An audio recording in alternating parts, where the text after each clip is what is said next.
है last spring का। ये बहुत ही इंपॉर्टेंट क्वेश्चन है, लगभग बोर्ड पेपर में हर साल इसे पूछता है। क्वेश्चन पूछ रहा है कि why did Saheb and other rag pickers not wear chappals.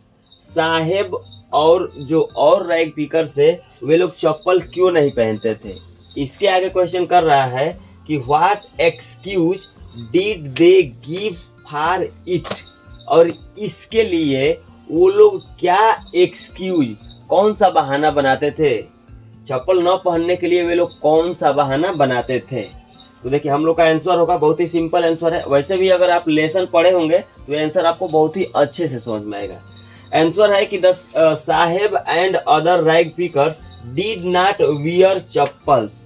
Saheb और जो अदर रैग पिकर्स थे, कूड़ा बीनने वाले जो बच्चे लोग थे, वो चप्पल नहीं पहनते थे। बिकॉज क्योंकि it's their tradition to wander barefoot, क्योंकि उनके यहाँ उनके बीच ये परंपरा थी टू वांडर बेयरफुट, नंगे पांव चलने की, घूमने की। वैसे तो आपको सच्चाई बता दें कि हमारे समाज में भी आज भी लोग बात करते हैं कि अगर आप नंगे पांव चलेंगे तो आपकी आँख की रोशनी बनी रहेगी। नंगे पांव चलना वैसे अच्छा होता है। उनके भी परंपरा में ये था कि आपको नंगे पांव चलना है। एक तो इसलिए नहीं पहनते थे, एंड सच कहे तो they did not like to wear also, और उन बच्चों को पहनना पसंद भी नहीं था।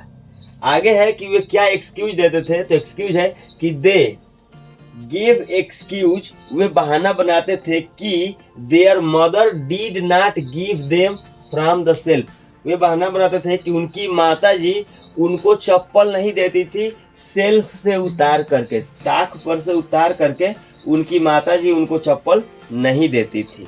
तो ये क्वेश्चन आपको समझ में आया होगा, बहुत ही सिंपल है कि how many rag picker use to live in Seemapuri Delhi. How many, कितने रैग पिकर्स, जो कूड़ा बीनने वाले बच्चे लोग थे, तो वही कह रहा है कि कितने rag pickers use to live का मतलब रहते थे सीमापुरी दिल्ली में।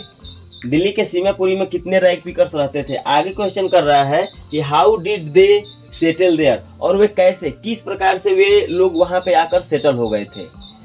तो इसका आंसर होगा कि इन सीमापुरी दिल्ली, दिल्ली में सीमापुरी में more than 10,000 rag picker use to live, 10,000 से भी अधिक रैग पिकर्स रहते थे। आगे है कि दे लिव्ड देयर फॉर, अच्छा डबल हो गया है, चलिए इसे मिटा देते हैं। आगे है कि they lived there for more than 30 years, वो 30 सालों से अधिक समय से भी रह रहे थे। विदाउट एन आइडेंटिटी, बिना किसी पहचान के वो 30 साल से अधिक समय से रह रहे थे। आगे दिया है कि ऐसा क्यों था, आखिरकार क्यों रह रहे थे भाई।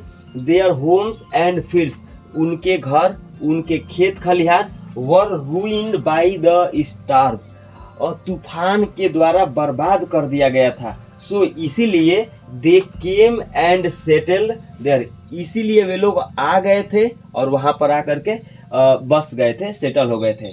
तो आपको ये क्वेश्चन समझ में आया होगा। क्वेश्चन समझ में आया होगा तो कमेंट करके बताएं, और किस रिलेशन का क्वेश्चन चाहिए ये भी बताएं। Thank you. तो ये लास्ट स्प्रिंग का ये जो क्वेश्चन है बहुत ही इंपॉर्टेंट है। पूछ रहा है कि क्वेश्चन पूछ रहा है कि why did Anees Jung ask Saheb about the school, what was it impact on Saheb. Question का मतलब है कि एनीस जंग ने साहेब से स्कूल के बारे में क्यों पूछा, और आगे पूछ रहा है कि what was its impact on Saheb, और इसका साहेब पर क्या प्रभाव पड़ा। आंसर है कि Anees Jung asked Saheb about the school, Anees Jung ने साहेब से स्कूल के बारे में पूछा। बिकॉज क्योंकि she wanted to know his desire, क्योंकि वह उसकी इच्छा जानना चाहती थी। Its impact on Saheb was that, इसका साहेब पर प्रभाव पड़ा कि he got ready to go to school, वह स्कूल जाने के लिए तुरंत तैयार हो गया। दो यद्यपि सी आस्क्ड हिम जोकिंगली, यद्यपि उन्होंने उसे तो यूं ही पूछ लिया था। उनके पूछने का मतलब ये थोड़े था कि मैं स्कूल बनवा दूंगी और तुम आ जाना, उन्होंने बस यूं ही पूछ लिया। और लेकिन साहेब बच्चा था, उसको क्या पता था, वो तैयार हो गया। Thank you. तो ये लास्ट स्प्रिंग का बहुत ही इंपॉर्टेंट क्वेश्चन है। वैसे हर साल लगभग इस क्वेश्चन को पूछा भी है। क्वेश्चन है कि हु वाज मुकेश, मुकेश कौन था। आगे पूछ रहा है कि वेयर डिड ही बिलोंग, वो कहाँ से संबंध रखता था। और आगे पूछ रहा है कि and what was his ambition, और उसकी महत्वाकांक्षा क्या थी। आंसर होगा इसका कि Mukesh was a young boy, Mukesh एक युवा लड़का था। Who was a son of a poor bangle maker in Firozabad, वह एक पुअर बैंगल मेकर का लड़का था और संबंध कहाँ से रखता था, फिरोजाबाद से। आगे एक his ambition was to become a motor mechanic, उसकी महत्वाकांक्षा थी कि वो मोटर मैकेनिक बने। He wanted to be his own master, और वो खुद का मालिक बनना चाहता था। तो बहुत ही सिंपल शब्दों में क्वेश्चन मैंने लिखा है। मुझे उम्मीद है कि आपको समझ में आया होगा। समझ में आया होगा तो कमेंट करके जरूर बताएं, और आगे किस क्वेश्चन का आंसर चाहिए ये भी बताएं।